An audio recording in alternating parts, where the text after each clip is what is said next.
पिछले लेक्चर में हमने बात करी थी रेस्ट्रिक्शन एंजाइम्स के बारे में और एगरोस जेल इलेक्ट्रोफोरेसिस तक हमने कंप्लीट कर लिया था।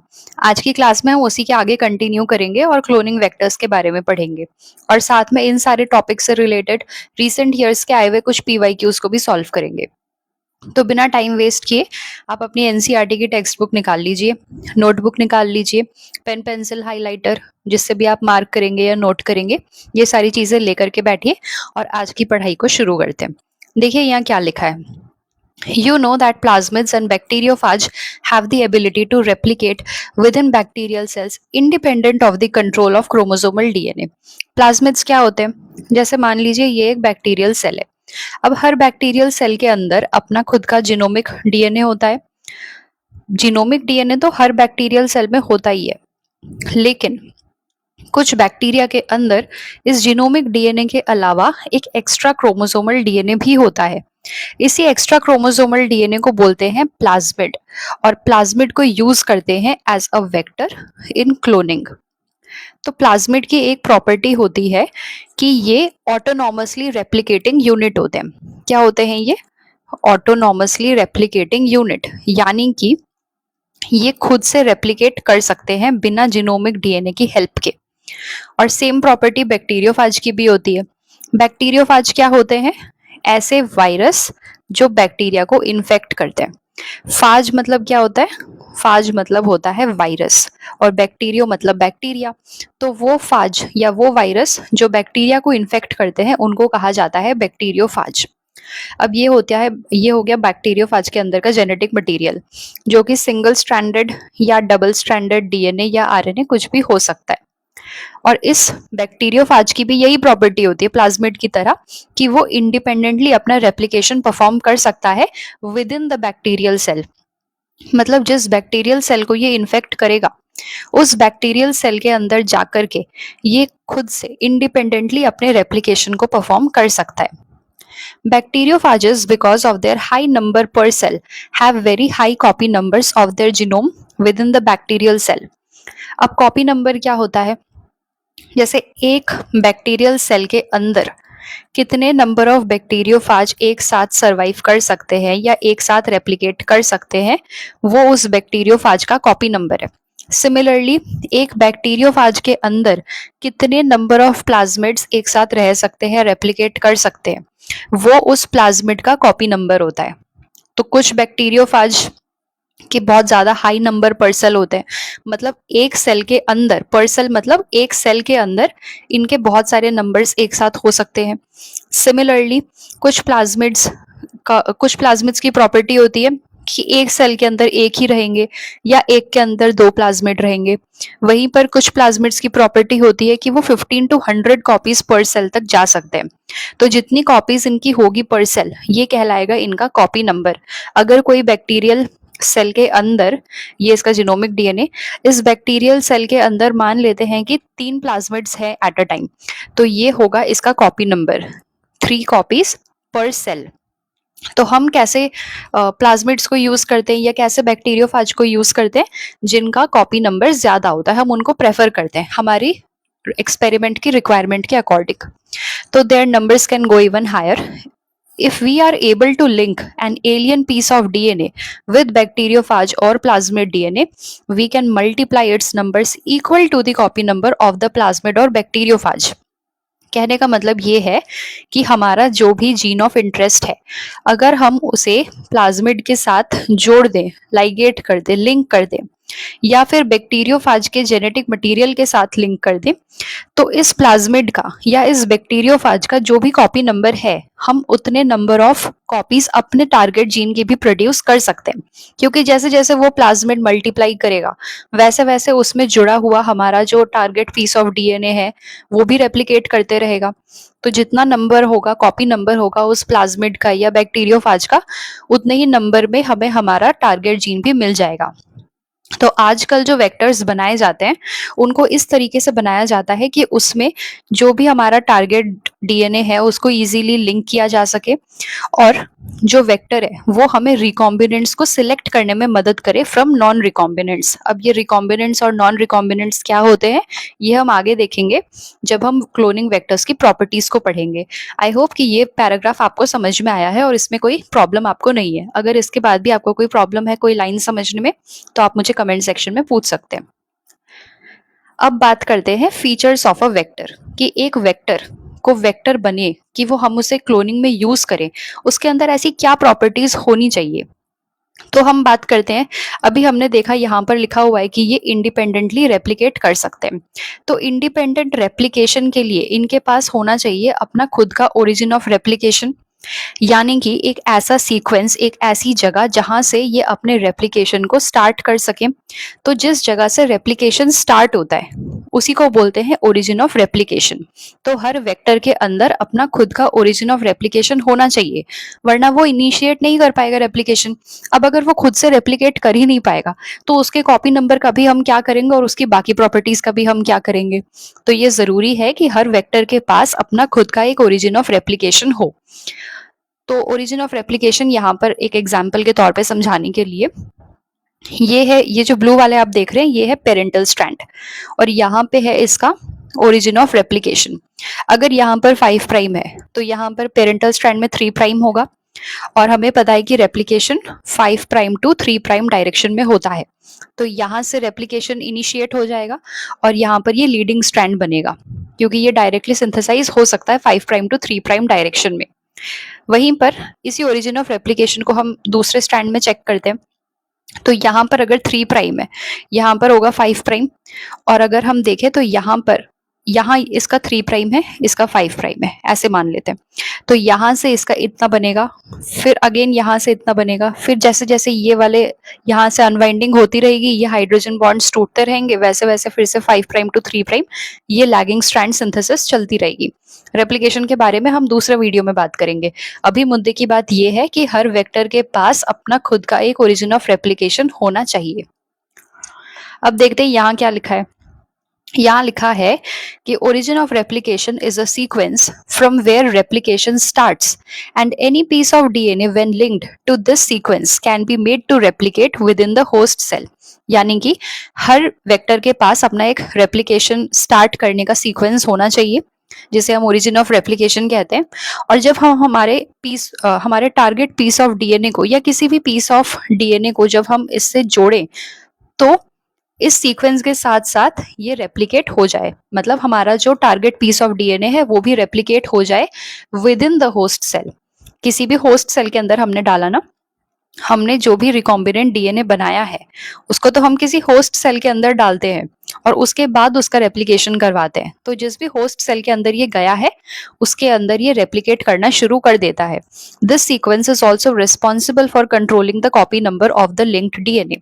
यानी कि जो भी प्लाज्मिड या बैक्टीरियोफाज हम यूज कर रहे हैं, उसका कॉपी नंबर भी इसी पर डिपेंड करता है कि उसमें ओरिजिन ऑफ रेप्लिकेशन कितना तगड़ा है या कितने हैं। So if one wants to recover many copies of the target DNA, it should be cloned in a vector whose origin support high copy number. जैसे मान लेते हैं हमने कोई ऐसा प्लाज्मिड सेलेक्ट किया है जिसका कॉपी नंबर है 100 पर सेल। तो जैसे हम इसे होस्ट के अंदर डाल देंगे, अब ये 100 कॉपीज पर सेल वाला ओरिजिन ऑफ रेप्लिकेशन जैसे जैसे रेप्लिकेट करेगा, वैसे वैसे हमारा टारगेट डीएनए भी रेप्लिकेट करता जाएगा। तो सबसे पहली प्रॉपर्टी हो गई ओरिजिन ऑफ रेप्लिकेशन की। सेकेंड प्रॉपर्टी आती है सिलेक्टेबल मार्कर की। अब सिलेक्टेबल मार्कर क्या होते हैं? सिलेक्टेबल मार्कर कुछ ऐसी प्रॉपर्टी होती है वेक्टर की जो हमें उसे सिलेक्ट करने में हेल्प करते हैं। अब कैसे सिलेक्शन करते हैं, क्या करते हैं, उनके एग्जाम्पल्स को देखते हैं, एक बार समझ लेते हैं, फिर इस पैराग्राफ को पढ़ेंगे। तो देखो, जैसे मान लेते हैं कि ये एक पीस ऑफ डीएनए है, प्लाज्मिड डीएनए मान लेते हैं, और इसके अंदर ये जो रेड वाला टुकड़ा आप देख रहे हैं, ये एम्पिसिलिन रेजिस्टेंट जीन है। मतलब ये वाला जो जीन का हिस्सा है, ये जब ट्रांसक्रिप्शन करेगा तो इसका एक आरएनए बनेगा, फिर यहाँ से एक प्रोटीन बनेगा। अब ये जो प्रोटीन यहाँ पर बनेगा, ये प्रोवाइड करेगा एम्पिसिलिन एंटीबायोटिक से रेजिस्टेंस। जब भी हमें किसी एंटीबायोटिक जीन की रेजिस्टेंस शो करनी होती है तो हम उसे कैसे लिखते हैं? सपोज एम्पिसिलिन रेजिस्टेंस दिखा रहे हैं तो ये एम्पिसिलिन रेजिस्टेंट हो गया। अगर हम दिखा रहे हैं टेट्रासाइक्लिन रेजिस्टेंट है तो ऐसे लिखेंगे। तो मतलब उस एंटीबायोटिक का शॉर्ट फॉर्म लिखते हैं और ऊपर एक आर लिख देते हैं, यानी कि ये हमें इस एंटीबायोटिक से रेजिस्टेंस प्रोवाइड करवा रहा है। तो ये जो रेड वाला टुकड़ा है ये प्रोवाइड करा रहा है एम्पिसिलिन एंटीबायोटिक से रेजिस्टेंस। ये वो जीन है, जब इसका प्रोटीन बनेगा तो वो इस सेल को, मतलब जिस भी सेल के अंदर ये जाएगा उस सेल को ये एंटीबायोटिक से रेजिस्टेंस प्रोवाइड करेगा। रेजिस्टेंस क्या होता है कि अगर मैं सपोज इस प्लेट में एम्पिसिलिन डाल रही हूँ तो वही वाले सेल सरवाइव कर पाएंगे जिनके अंदर ये वाला जीन होगा, बाकी मर जाएंगे। रेजिस्टेंस मतलब इम्यूनिटी प्रोवाइड कर रहा है वो, कि वो एंटीबायोटिक इसका कुछ नहीं उखाड़ सकता।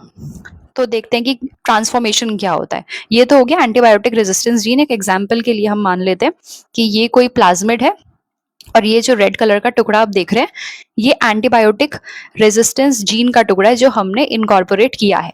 तो ये ग्रीन वाला है कोई प्लाज्मिड और ये वाला है हमारा जीन ऑफ इंटरेस्ट, से फॉर एग्जाम्पल। ठीक है, अब बारी आई इनको इनके होस्ट के अंदर डालने की। तो ट्रांसफॉर्मेशन क्या होता है? The process of uptake of naked piece of DNA. कोई भी होस्ट सेल, कोई भी सेल के अंदर जब कोई पीस ऑफ डीएनए जा रहा है उसी प्रोसेस को बोलते हैं ट्रांसफॉर्मेशन। फिर से सुनो, the process of uptake of naked piece of DNA from the environment. कौन अपटेक कर रहा है? ये सेल, बैक्टीरियल सेल अपटेक कर रहा है। तो बैक्टीरियल सेल जो अपटेक कर रहा है उस जीन को, यानी कि जो इस प्लाज्मिड को या उस डीएनए को अपने अंदर ले रहा है, वो सेल कहलाएगा कॉम्पिटेंट। यानी कि जिस सेल के अंदर हम डीएनए डाल रहे हैं वो कहलाता है कॉम्पिटेंट। और जो ये प्रोसेस है जिसमें ये पीस ऑफ डीएनए इसके अंदर या इसके अंदर जा रहा है, इस प्रोसेस को कहते हैं ट्रांसफॉर्मेशन, कि हमने एक पीस ऑफ डीएनए को ट्रांसफॉर्म किया एक बैक्टीरियल सेल के अंदर। तो इसी प्रोसेस को बोलते हैं ट्रांसफॉर्मेशन। तो जिस सेल के अंदर ये चला गया वो कहलाएगा रिकॉम्बिनेंट सेल या ट्रांसफॉर्मेंट। फिलहाल ट्रांसफॉर्मेंट के टर्म्स में समझते हैं। जिसमें ट्रांसफॉर्मेशन हो गया वो सेल कहलाएगा ट्रांसफॉर्मेंट। जैसे इसके अंदर इस वाले सेल की अगर हम बात करें तो ये ये प्लाज्मिड डीएनए इस सेल के अंदर चला गया है। अब इसके अंदर ट्रांसफॉर्मेशन हो चुका है तो ये वाला जो सेल है ये कहलाएगा ट्रांसफॉर्मेंट। वहीं पर अगर हम इसकी बात करें, इस वाले के अंदर, इस वाले सेल के अंदर ये वाला प्लाज्मिड डीएनए नहीं गया है तो यानी कि ये है नॉन ट्रांसफॉर्मेंट, क्योंकि यहाँ पर ट्रांसफॉर्मेशन नहीं हुआ है। क्यों नहीं हुआ है? क्योंकि ये वाला जो सेल है ये कॉम्पिटेंट है और ये वाला जो सेल है ये एक नॉर्मल इकोलाई का सेल है जो कॉम्पिटेंट नहीं है। तो जो सेल्स कॉम्पिटेंट होते हैं उन्हीं के अंदर हम ट्रांसफॉर्मेशन करवा सकते हैं, और जिनके अंदर ट्रांसफॉर्मेशन हो जाता है उन सेल्स को कहा जाता है ट्रांसफॉर्मेंट। अब अगर हम इस प्लाज्मिड को अच्छे से देखें, इस रिकॉम्बिनेंट डीएनए को अच्छे से देखें, तो इसके अंदर हमने एक हमारा टारगेट पीस ऑफ डीएनए डाल रखा है, राइट? तो ये क्या है? ये एक रिकॉम्बिनेंट डीएनए है। अब अगर एक रिकॉम्बिनेंट डीएनए किसी सेल के अंदर जाएगा तो वो सेल क्या कहलाएगा? Recombinant cell. ये सेल रिकॉम्बिनेंट इसलिए कहला रहा है क्योंकि इसके अंदर रिकॉम्बिनेशन वाला एक प्लाज्मिड जा चुका है। रिकॉम्बिनेशन किसका किया है हमने? ये है हमारा वेक्टर और ये है हमारा जीन ऑफ इंटरेस्ट। इन दोनों को मिलाकर के बनाया गया है रिकॉम्बिनेंट डीएनए मॉलिक्यूल, और इसी रिकॉम्बिनेंट डीएनए मॉलिक्यूल को लिया है इस कॉम्पिटेंट ई कोलाई सेल ने। तो ये कहलाएगा रिकॉम्बिनेंट सेल। अब बात करते हैं एम्पिसिलिन रेजिस्टेंट की। अब हम इन सेल्स को लेकर के एक पेट्री डिश में प्लेट कर रहे हैं और उस प्लेटिंग में हम डाल रहे हैं एम्पिसिलिन। तो आप खुद बताओ कौन से वाले सेल सरवाइव करेंगे? जिनके अंदर ये एम्पिसिलिन रेजिस्टेंस जीन होगा वही सरवाइव करेंगे, क्योंकि ये एम्पिसिलिन रेजिस्टेंट जीन का जो डीएनए है, जीन क्या है? डीएनए है। तो ये एम्पिसिलिन रेजिस्टेंट का डीएनए जब ये ट्रांसक्रिप्शन करेगा ये एमआरएनए बनाएगा, फिर यहाँ से ये प्रोटीन बनाएगा। अब ये प्रोटीन जिस जिस सेल के अंदर बनेगा वो एम्पिसिलिन वाले मीडियम में सरवाइव कर जाएगा, और जिसमें ये नहीं बनेगा वो सरवाइव नहीं कर पाएगा, क्योंकि ये जीन हमें क्या प्रोवाइड कर रहा है? ये जीन एंटीबायोटिक से रेजिस्टेंस प्रोवाइड कर रहा है, यानी कि इम्यूनिटी प्रोवाइड कर रहा है कि अब एम्पिसिलिन इसका कुछ नहीं उखाड़ सकता। तो ये वाला जो सेल है, जैसे यहाँ पर आप जूम करके देखो, ये वाला सेल ये कैसा है, नॉन रिकॉम्बिनेंट है, ये नॉन रिकॉम्बिनेंट है, ये रिकॉम्बिनेंट है, ये भी रिकॉम्बिनेंट है। तो ये सरवाइव कर जाएगा, ये भी सरवाइव कर जाएगा, पर ये सरवाइव नहीं कर पाएगा क्योंकि इसके पास एम्पिसिलिन रेजिस्टेंट जीन नहीं है, लेकिन इसके पास भी है और इसके पास भी है। तो इसी तरीके से हम यूज करते हैं। और ये एम्पिसिलिन रेजिस्टेंस कहाँ से आया, ये आया इस प्लाज्मिड से। तो प्लाज्मिड की एक प्रॉपर्टी ये भी होती है कि वो कुछ स्पेसिफिक फीचर्स प्रोवाइड करता है सेल को, जैसे कि यहाँ पे इसने एम्पिसिलिन रेजिस्टेंस प्रोवाइड किया। अब अगला देखो, चलो यहाँ पर पहले देख लेते हैं कि बुक में क्या लिखा है। सेलेक्टेबल मार्कर के लिए लिखा है, in addition to ori the vector requires a selectable marker which helps in identifying and eliminating non transformants. यानी कि हमें ये हेल्प करता है आइडेंटिफाई करने में और हटाने में, जिनमें ट्रांसफॉर्मेशन नहीं हुआ है वो सरवाइव नहीं कर पाएंगे और जिनमें हुआ है वो हो जाएंगे। And selectively permitting the growth of the transformant. Selectively permitting मतलब जिनके पास वो जीन गया, जैसे जो हमने एग्जाम्पल देखा उसमें एम्पिसिलिन रेजिस्टेंट का जीन जिसमें गया वो सरवाइव करेंगे। तो हम सिलेक्टिवली परमिट कर रहे हैं growth of the transformant. Transformant क्या हो गया, जिसके अंदर वो सेल, जिसके अंदर वो प्लाज्मिड गया है। अब देखो यहाँ पे क्या लिखा है, transformation is a procedure through which a piece of DNA is introduced in a host bacterium. वही वाली process, uptake of naked piece of DNA from the environment into a host bacterium. और जो होस्ट उसे लेता है उसे कहा जाता है कॉम्पिटेंट, और इस प्रोसेस को बोला जाता है transformation. Normally, the genes encoding resistance to antibiotics such as ampicillin, chloramphenicol, tetracycline or kanamycin are considered useful selectable markers for E. coli. The normal E. coli cells do not carry resistance against any of these antibiotics. तो जिन jeans के अंदर जिन sales के अंदर ये gene गया वो survive किए, वो सिलेक्टिवली हमने उन्हें परमिट किया उसमें ग्रो करने के लिए, सरवाइव करने के लिए। अब जो नॉर्मल इकोलाई के सेल्स होते हैं उनमें ये एंटीबायोटिक रेजिस्टेंस जीन नहीं होते हैं, लेकिन जिनके अंदर हम डाल रहे हैं ये वाला प्लाज्मिड उनके अंदर आ जा रहा है। तो हम यहाँ पर इस वाले एग्जाम्पल पे हमने यूज किया है एम्पिसिलिन को एज आर सिलेक्टेबल मार्कर। अब आते हैं थर्ड प्रॉपर्टी पे। थर्ड प्रॉपर्टी ये है कि हर एक वेक्टर के पास एटलीस्ट एक क्लोनिंग साइट होनी चाहिए। क्लोनिंग साइट क्या होती है, जैसे हम एग्जाम्पल लेते हैं EcoR1 का। तो EcoR1 एक रेस्ट्रिक्शन एंजाइम है। ये क्या है, एक रेस्ट्रिक्शन एंडोन्यूक्लियस। एंडोन्यूक्लियस मतलब वो डीएनए को बीच में से कट करता है, और दूसरा क्या होता है, एक्सोन्यूक्लियस, जो एंड्स में से कट करना शुरू करता है। हम यहाँ पर एग्जाम्पल ले रहे हैं EcoR1 का जो एंडोन्यूक्लियस है, यानी कि जो बीच में से कट करेगा। इस वाले सीक्वेंस को आप याद रखेंगे क्योंकि यहाँ से क्वेश्चंस आए हुए हैं बहुत बार, और हम लास्ट में क्वेश्चन इससे भी रिलेटेड सॉल्व करेंगे। तो क्लोनिंग साइट क्या होती है, जैसे हर एक रेस्ट्रिक्शन एंजाइम का अपना एक खुद का रिकॉग्निशन साइट होता है, राइट। तो उस साइट पर हम कट करते हैं और उधर फिर एक जीन को सपोज हम एंटर करवा रहे हैं, वहां पर एक हमारे टारगेट जीन को लाइगेट करा रहे हैं। अब ये जो रिकॉग्निशन सीक्वेंस होते हैं ये पैलिंड्रोमिक नेचर के होते हैं। मतलब आप इसे अगर इस डायरेक्शन में रीड करोगे 5 प्राइम टू 3 प्राइम डायरेक्शन में ऊपर वाली स्ट्रैंड में, और फिर 5 प्राइम टू 3 प्राइम डायरेक्शन में नीचे वाली स्ट्रैंड में रीड करोगे तो ये सेम साउंड करेगा, GAATTC, GAATTC।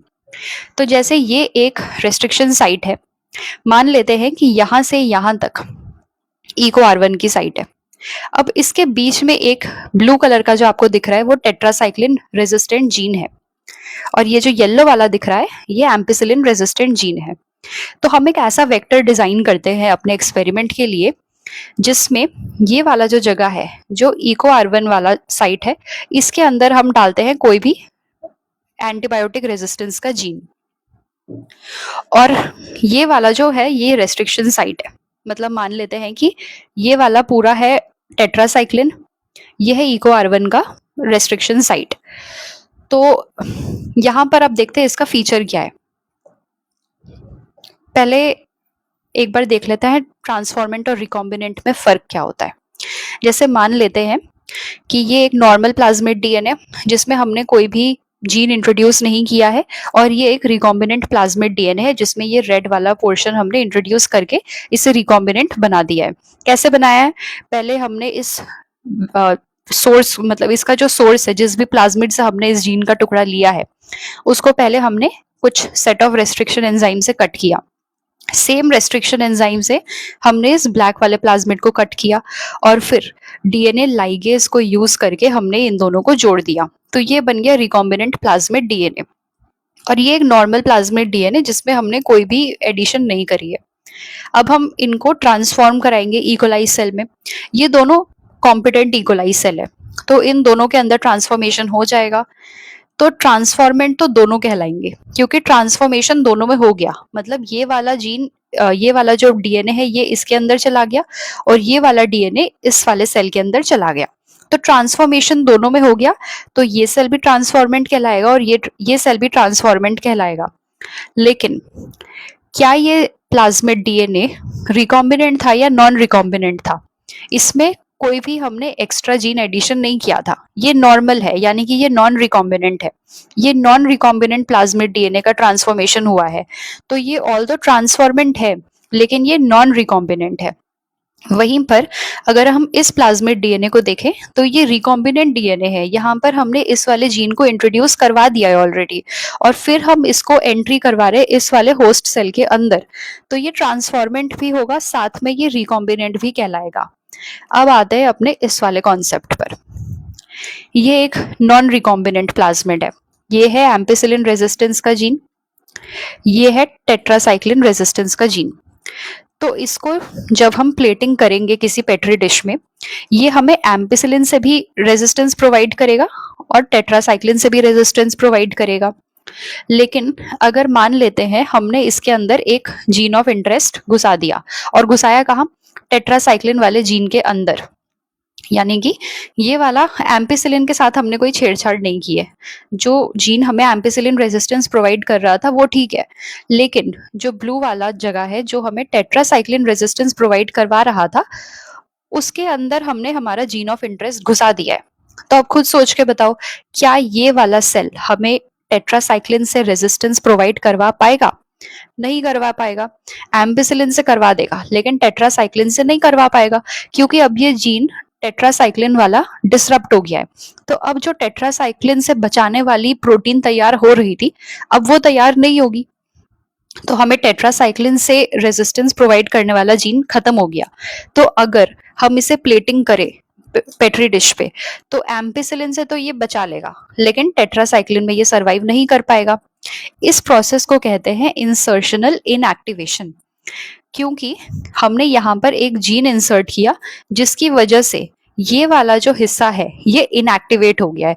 मतलब अभी तक ये टेट्रासाइक्लिन से बचाने वाला प्रोटीन तैयार कर रहा था, लेकिन अब हमने इसके अंदर एक जीन का टुकड़ा इंसर्ट कर दिया है, जिसकी वजह से ये टेट्रासाइक्लिन वाला जीन इनएक्टिवेट हो गया है। तो इसको कहा जाता है insertional inactivation, which is inactivated due to insertion. तो एम्पिसिलिन को अगर हम यूज करेंगे, मान लेते एक पेट्री डिश लिया हमने, उसमें हमने इसको भी प्लेटिंग कराई है और इसको भी प्लेटिंग कराई है, और हमने पहले वाले पेट्री डिश में हमने एम्पिसिलिन प्रोवाइड किया, तो दोनों सरवाइव कर जाएंगे, क्योंकि इसका एम्पिसिलिन रेजिस्टेंट जीन भी ठीक है और इसका वाला भी ठीक है। तो नॉन रिकॉम्बिनेंट और रिकॉम्बिनेंट दोनों के दोनों सरवाइव कर जाएंगे। तो हमें अब लेकिन अगर हम टेट्रासाइक्लिन की बात करें, तो टेट्रासाइक्लिन वाले मीडियम पे नॉन रिकॉम्बिनेंट सरवाइव करेगा, लेकिन जो रिकॉम्बिनेंट है वो सरवाइव नहीं कर पाएगा। तो एम्पिसिलिन हमें यहाँ पर हेल्प कर रहा है इन सिलेक्टिंग ट्रांसफॉर्मेंट्स। ट्रांसफॉर्मेंट्स किस लिए? कि ट्रांसफॉर्मेशन तो हो गया है, ठीक है, ये भी अगर ये गया है तो भी ट्रांसफॉर्मेशन हुआ है, ये गया है तो भी ट्रांसफॉर्मेशन हुआ है। कुछ सेल्स ऐसी होती है जो ट्रांसफॉर्मेशन नहीं करवा पाती है, मतलब वो कॉम्पिटेंट नहीं होती है, या फिर कुछ एक रीजन की वजह से मान लेते हैं कि उन सेल के अंदर जो प्लाज्मिड डीएनए वो नहीं जा पाया, तो वो सरवाइव नहीं करेंगी, तो वो ऑटोमेटिकली हट गई। लेकिन जिनके अंदर ट्रांसफॉर्मेशन हुआ है, चाहे वो नॉन रिकॉम्बिनेंट का हुआ हो या वो रिकॉम्बिनेंट का हुआ हो, फर्क नहीं पड़ता, अगर ट्रांसफॉर्मेशन हुआ है तो वो सेल एम्पिसिलिन के प्रेजेंस में भी सरवाइव कर जाएगा, नॉन रिकॉम्बिनेंट भी और रिकॉम्बिनेंट भी। तो ampicillin will help in selecting transformants, यानी कि जिनमें ट्रांसफॉर्मेशन हुआ है, चाहे ये गया हो चाहे ये गया हो, एम्पिसिलिन के केस में दोनों सरवाइव करेंगे। लेकिन अगर हम टेट्रासाइक्लिन की बात करें, this will help in selecting recombinants, यानी कि अगर हम टेट्रासाइक्लिन में प्लेटिंग कर रहे हैं, एक हमने पेट्री डिश लिया, उसमें हमने इसे भी डाला और इसे भी डाला। अब बताओ कौन सा वाला सर्वाइव करेगा अगर हम उसमें टेट्रासाइक्लिन ऐड कर रहे हैं तो? ये वाला करेगा ऑफ कोर्स, क्योंकि इसका टेट्रासाइक्लिन बनाने वाला जीन इंटैक्ट है। और इसमें तो ये खत्म हो गया, ये इंसर्शनल इनएक्टिवेशन की वजह से ये टेट्रासाइक्लिन से बचाने वाला प्रोटीन कोड नहीं कर पाएगा, तो रिकॉम्बिनेंट प्लाज्मिड सरवाइव नहीं करेगा। और नॉन रिकॉम्बिनेंट प्लाज्मिड सरवाइव कर जाएगा अगर हमने प्लेटिंग करी है टेट्रासाइक्लिन से। तो tetracycline will help in selecting recombinants. अब आपको समझ में आया? अब देखते हैं कि यहाँ पर क्या लिखा है। सिलेक्टेबल मार्कर तो हो गया था, यहाँ देखते हैं। यहाँ लिखा है the transformants growing on ampicillin containing medium are then transferred on a medium containing tetracycline। यानी कि जो ट्रांसफॉर्मेंट्स थे जो ग्रो कर रहे थे एम्पिसिलिन कंटेनिंग मीडियम पे, उसको फिर हमने ट्रांसफर किया जिसमें टेट्रासाइक्लिन था। The recombinants will grow in ampicillin containing medium. जो रिकॉम्बिनेंट है वो एम्पिसिलिन में ग्रो कर जाएंगे, लेकिन but not on that containing tetracycline, but non-recombinants will grow on the medium containing both the antibiotics। यानी कि जिस वाले सेल के अंदर वो वाला जीन नहीं गया है, लिखा है non recombinants will grow on the medium containing both the antibiotics. जैसे यहां पर अगर हम दोनों एंटीबायोटिक्स को यूज कर रहे हैं, हमने एम्पिसिलिन भी दिया है किसी पेट्री डिश में और टेट्रासाइक्लिन भी दिया है, मतलब एक पेट्री डिश है उसमें हमने एम्पिसिलिन भी दिया है और टेट्रासाइक्लिन भी दिया है, तो इनमें कौन सा सेल सरवाइव करेगा? जिसके अंदर नॉन रिकॉम्बिनेंट गया है। एम्पिसिलिन के केस में तो दोनों कर जाएगा, लेकिन अब इसमें टेट्रासाइक्लिन भी है तो ये सरवाइव नहीं कर पाएगा और ये कर जाएगा। यहाँ पर वही लिखा है कि non-recombinants will grow on the medium containing both the antibiotics. In this case, one antibiotic resistance gene helps in selecting the transformants। यानी कि यहाँ पर बात हो रही है एम्पिसिलिन की, whereas the other antibiotic resistance gene gets inactivated due to insertion। यानी कि यहाँ पर बात हो रही है टेट्रासाइक्लिन की। इंसर्ट क्या किया? Alien DNA and helps in selection of recombinants. तो अगर आपको एग्जाम में ये क्वेश्चन फ्रेम करके दे ऐसे एक्सपेरिमेंट के फॉर्म पे कि नॉन रिकॉम्बिनेंट पे एम्पिसिलिन भी है और टेट्रासाइक्लिन भी है, लेकिन रिकॉम्बिनेंट पे टेट्रासाइक्लिन जीन के अंदर हमने एक alien piece of DNA insert कर दिया है, तो एम्पिसिलिन क्या हेल्प करेगा? Ampicillin will help in selecting the transformants, और जो टेट्रासाइक्लिन है that will help in selection of recombinants। Selection of recombinants due to inactivation of antibiotics is a cumbersome procedure because it requires simultaneous plating on two plates having different antibiotics। अब ये एक थोड़ा मुश्किल काम है कि पहले तुम ट्रांसफॉर्मेशन करो, फिर तुम देखो कि किसके अंदर गया है नहीं गया है, उसके लिए पहले तुम एम्पिसिलिन डाल के चेक करो। एम्पिसिलिन डालने के बाद तुम्हारे ट्रांसफॉर्मेंट सर्वाइव करेंगे और नॉन ट्रांसफॉर्मेंट्स हट जाएंगे। फिर तुम एक दूसरा प्लेट तैयार करो और उसमें टेट्रासाइक्लिन डालो। अब जिसके अंदर रिकॉम्बिनेशन हुआ है वो सरवाइव नहीं करेंगे और जिसके अंदर रिकॉम्बिनेशन नहीं हुआ है वो सरवाइव कर जाएंगे। तो इतना मेहनत क्यों करना? तो इसका एक ऑल्टरनेटिव तरीका होता है सिलेक्शन का, that is blue white selection. अब ब्लू व्हाइट सिलेक्शन क्या होता है देखो, इसको एक डायग्राम से समझते हैं। ब्लू व्हाइट सिलेक्शन के लिए हम लेते हैं लैग-जी जीन। लैग-जी जीन क्या होता है? सपोज ये वाला एक जीन का टुकड़ा है, यहां से यहां तक जीन का टुकड़ा है, मतलब हम डीएनए की बात कर रहे हैं। तो ये डीएनए का टुकड़ा है। हमारा जो मेन जो जीन हमें देखना है that is beta galactosidase gene, यानी कि आपको ये वाला हिस्सा देखना है। अगर ये वाला हिस्सा इसका ट्रांसक्रिप्शन हो, इससे एमआरएनए बनेगा, फिर इसका ट्रांसलेशन होकर के जब ये प्रोटीन बनेगा तो इसका प्रोटीन एक ब्लू कलर का प्रोटीन होता है जिसे हम यूज करते हैं एज अ सबस्ट्रेट अपने एक्सपेरिमेंट्स के लिए फॉर ब्लू व्हाइट सिलेक्शन। क्या कहा मैंने कि अगर इस जीन का ट्रांसलेशन होता है तो ये एक ब्लू कलर का प्रोटीन प्रोवाइड करता है, लेकिन अगर इस जीन के अंदर हम एक एलियन पीस ऑफ डीएनए डाल देते हैं, जैसे मान लेते हैं ये जो ब्लू कलर वाला जो जीन इंटैक्ट था पहले, अब इसके अंदर हमने एक एलियन पीस ऑफ डीएनए डाल दिया, तो अब ना तो इसका एमआरएनए बनेगा और ना इसका प्रोटीन बनेगा। यानी कि इस केस में यहाँ पर जो ब्लू कलर का प्रोटीन बन रहा था, इस केस में वो प्रोटीन नहीं बन रहा है। तो इससे क्या समझ में आया कि अगर जीन इंटैक्ट है तो ब्लू कलर का प्रोटीन बनेगा, यानी कि अगर जीन नॉन रिकॉम्बिनेंट है, कि अगर जीन के अंदर हमने कुछ भी इंसर्ट नहीं किया है, कोई पीस ऑफ डीएनए इंसर्ट नहीं किया है, तो हमें ब्लू कलर का सब्सटेंस मिलेगा। लेकिन अगर जीन के अंदर कोई पीस ऑफ डीएनए घुसा दिया है, अल्टीमेटली अगर जीन के स्ट्रक्चर को हमने डिस्टर्ब कर दिया है, तो वो ब्लू कलर का प्रोटीन हमें नहीं मिलेगा। ब्लू कलर का नहीं मिलेगा, उसे हम कंसिडर करते हैं कि व्हाइट कलर की मिलेंगी। तो इसी को हम यूज करते हैं हमारे ब्लू व्हाइट सिलेक्शन में।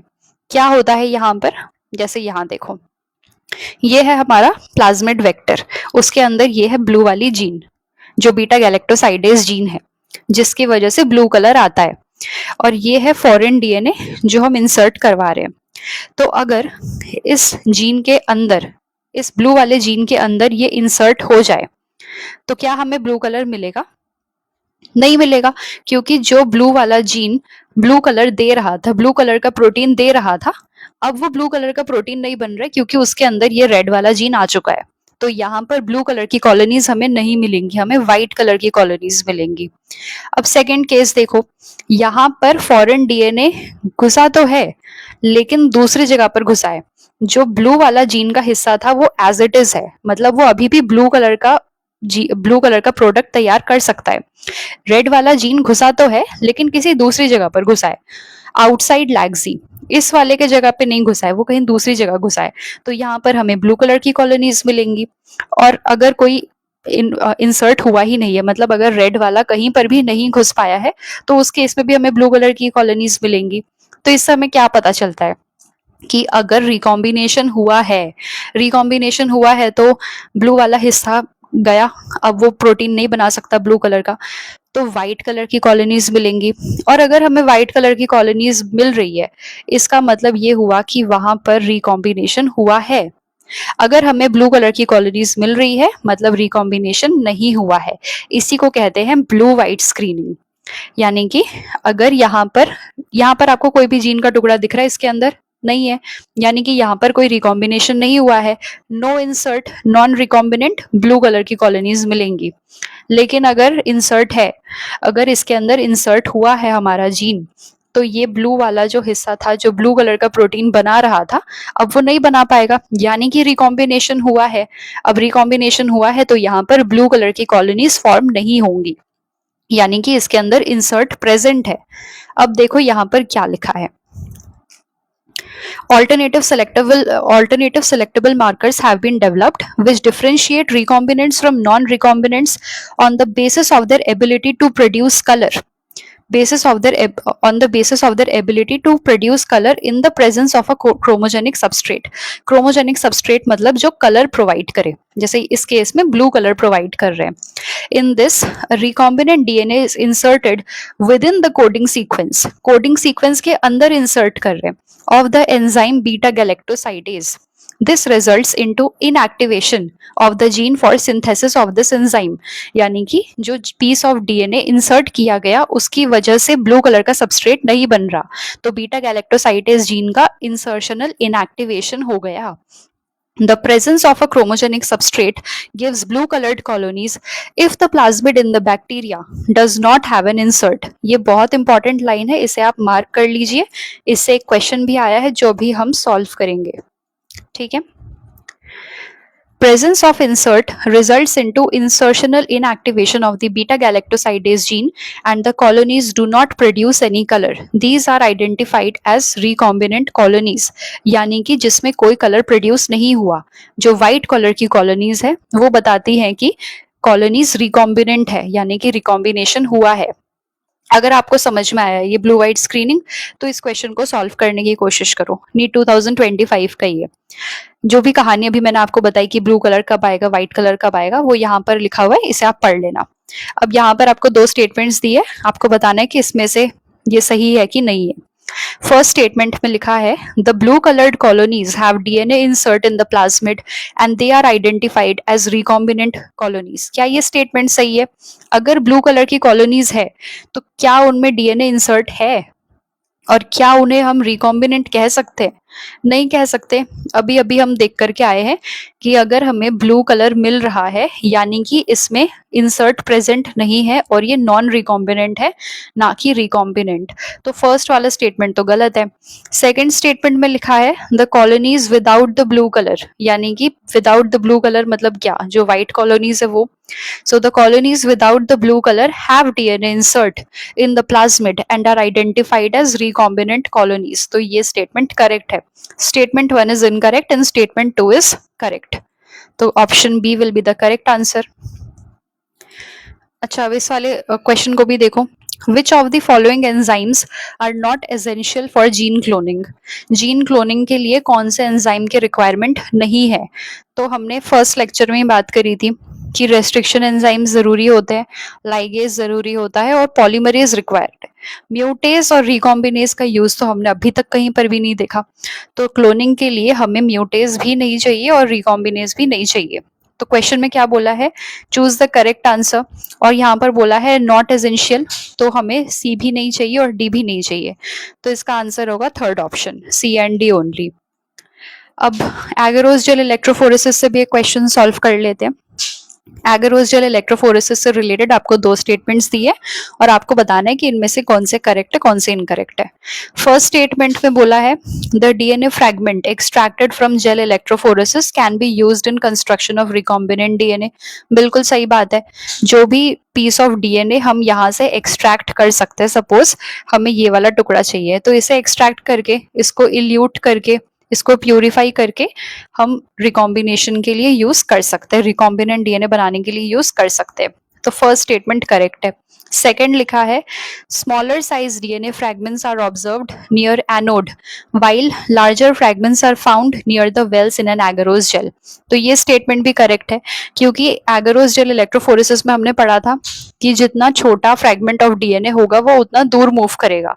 देखो यहाँ से इन्होंने शुरू किया था, ये था इनका स्टार्ट पॉइंट, और ये जो छोटे वाले आए हैं वो जो छोटे हैं वही लास्ट तक पहुंचे हैं ना, जो लार्जेस्ट वाले वो तो ऊपर ही रहेंगे और जो जितना छोटा होगा वो उतना दूर ट्रैवल करेगा। और लिखा है ऑब्जर्व नियर द एनोड, तो ये एनोड होता है राइट। एनोड के पास कौन आते हैं, एनायंस आते हैं। तो एनोड कौन सा टाइप का चार्ज होता है, एनायन मतलब नेगेटिवली चार्ज्ड आयंस, और एनोड मतलब पॉजिटिव इलेक्ट्रोड। तो एनोड के पास आ जाएंगे ये स्मॉलेस्ट वाले जो डीएनए फ्रैगमेंट्स है।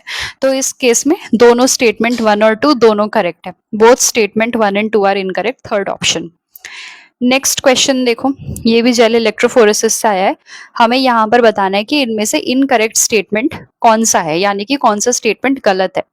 पहला है separated DNA fragments can be directly seen under UV radiation. क्या हम उन्हें डायरेक्टली देख सकते हैं यूवी लाइट में? नहीं देख सकते, डायरेक्टली नहीं देख सकते, हमें उन्हें स्टेन करना होगा इथीडियम ब्रोमाइड से। इथीडियम ब्रोमाइड से स्टेन करने के बाद जब उसे यूवी लाइट में विजुअलाइज करोगे तो ऑरेंज कलर के बैंड के रूप में वो नजर आएंगे।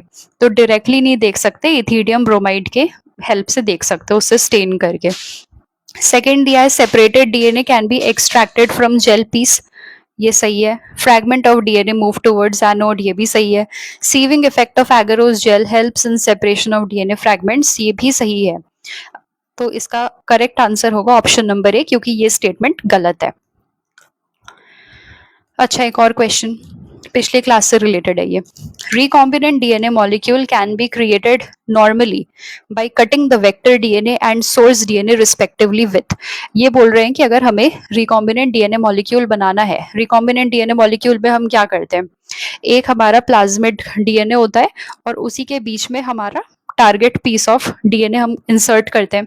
तो इन दोनों को इंसर्ट करने के लिए किस set of in restriction enzymes को हम यूज करेंगे। तो एक प्रॉपर्टी होती है कि जब तक हम इन मॉलिक्यूल्स को, यानी कि इस प्लाज्मिड को और इस डीएनए को same set of restriction enzyme से कट नहीं करेंगे तब तक इन्हें हम लाइगेट नहीं कर सकते, क्योंकि कॉम्प्लीमेंट्री बेस पेयरिंग नहीं होगी। फिर अगर यहाँ पर स्टिकी एंड्स प्रोड्यूस हो रहे हैं तो जरूरी है कि कॉम्प्लीमेंटैरिटी हो। कॉम्प्लीमेंटैरिटी मतलब क्या, कि ए के नीचे टी आना चाहिए, जी के ऊपर सी आना चाहिए, इसी को तो कॉम्प्लीमेंट्री कहते हैं। तो इसलिए अगर हमें कॉम्प्लीमेंटैरिटी चाहिए तो ये जरूरी है कि हम इन्हें same set of restriction enzyme से कट करें। तो यहाँ पर सेम कहाँ पर दिख रहा है तुम्हें, हिंद टू बैमेच अलग अलग है, इको आर वन अलग है, एएलयू वन अलग है। First answer will be the correct one, क्योंकि यहाँ पर बोला है कि same set of restriction enzyme से कट करना चाहिए। तो Hind two and Hind two मतलब जो वेक्टर डीएनए है उसको भी हिंद टू से कट करना है, और जो सोर्स डीएनए जो हमारा टारगेट डीएनए उसे भी हिंद टू से ही कट करना है। अब एक और क्वेश्चन इको आर वन से related, which of the following are correct about Eco R one, बताना है कि कौन से इसमें से सही है। Cut the DNA with blunt end, क्या Eco R one blunt end से कट करवाता है? इको आर वन का सीक्वेंस होता है GAATTC, तो ये यहाँ पर कट करता है। तो यहाँ से तो स्टिकी एंड्स प्रोड्यूस होते हैं, ना कि ब्लंट एंड। तो फर्स्ट वाला गलत है, सेकंड वाला करेक्ट है। Recognize a specific palindromic sequence, ये भी करेक्ट है। Cut the DNA between the base G and A when encounters the DNA sequence GAATTC, ये भी करेक्ट है।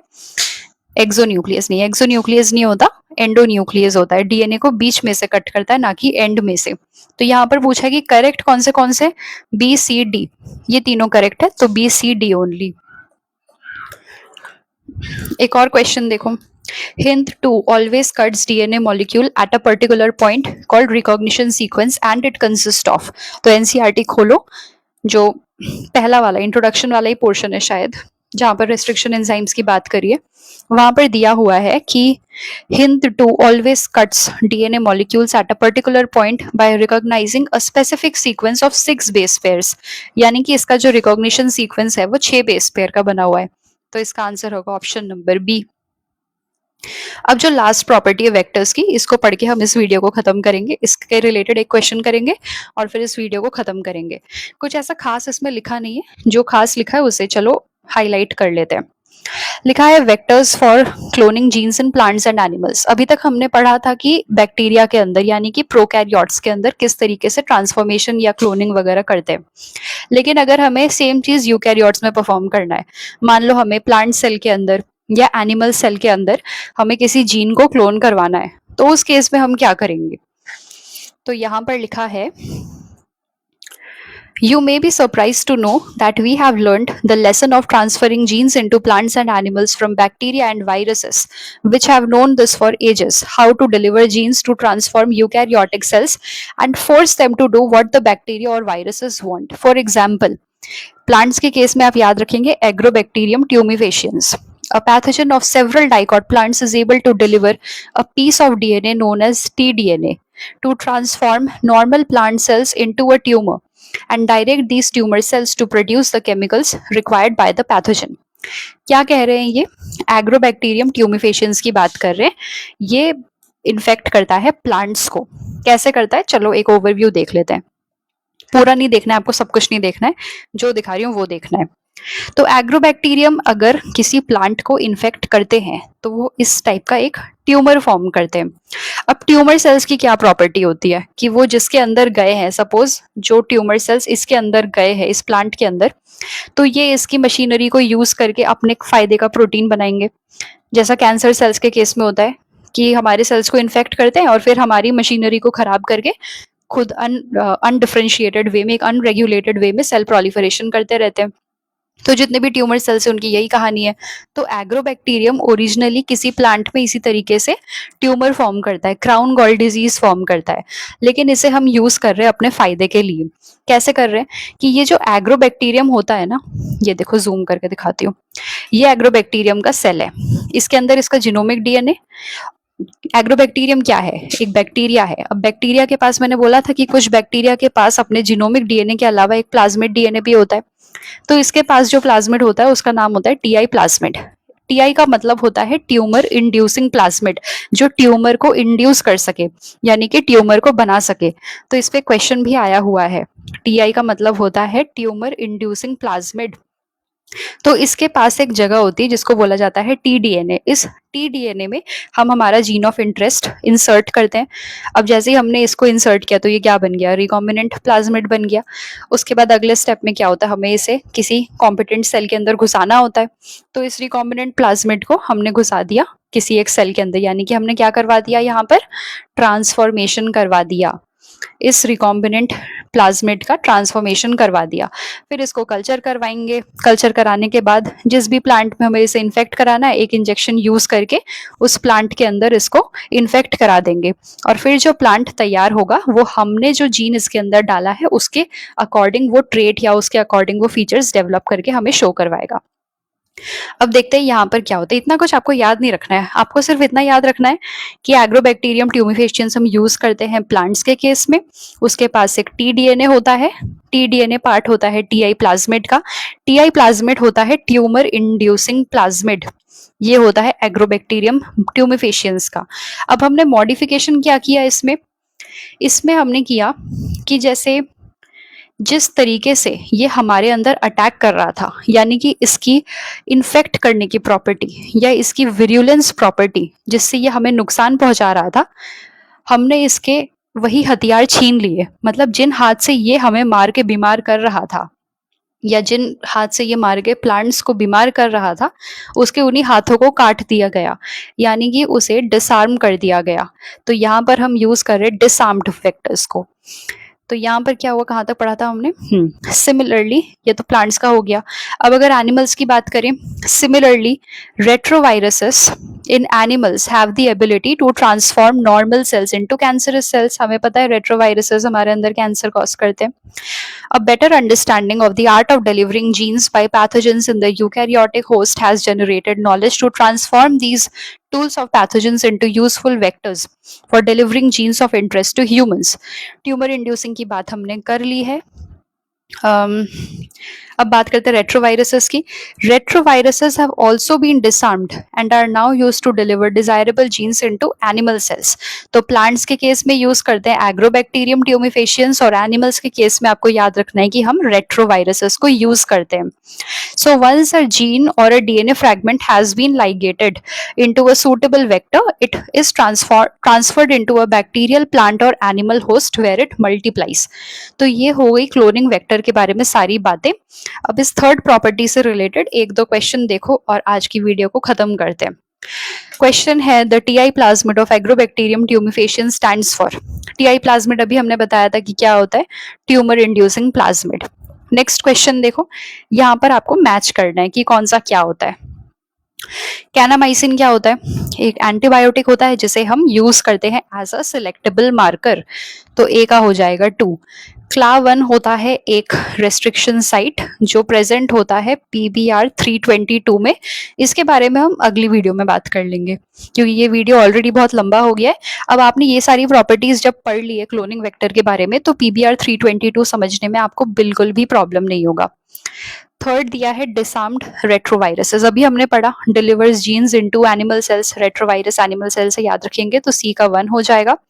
और कैनामाइसिन रेजिस्टेंट जीन, ये आर क्या होता है? रेजिस्टेंस प्रोवाइड करने वाला जीन। तो कैनामाइसिन क्या है? एंटीबायोटिक, रेजिस्टेंस, आर मतलब रेजिस्टेंस, तो एंटीबायोटिक रेजिस्टेंस।